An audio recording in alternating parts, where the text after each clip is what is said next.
na paikutin ka, choice nila, no? Doon sa mga ilusyon nila na pagtawanan ka, no? Kaya sinasabi pa rin po dito, no, na iyon po talaga ay against po para sa'yo, ha?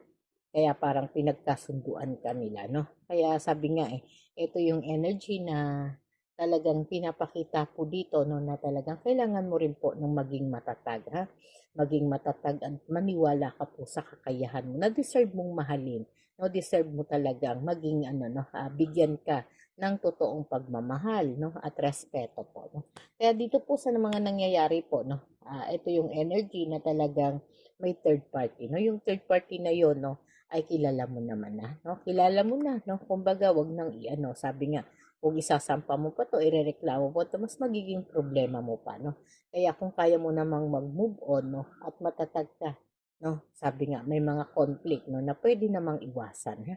Kumbaga, ikondisyon mo na lang po ang sarili mo, no, at alagaan po muli, no, ang sarili. At patunayan mo po, no, sa sarili mo na kaya mo pong mabuhay, no? At alam nating medyo masakit yan, ha? Pero kailangan mo po talagang lumaban, no? Dahil marami ka pang pangarap at marami pa akong nakikita, no, na makakabuti para sa iyo. No? Sabi nga, no, ito yung landas, no, na talaga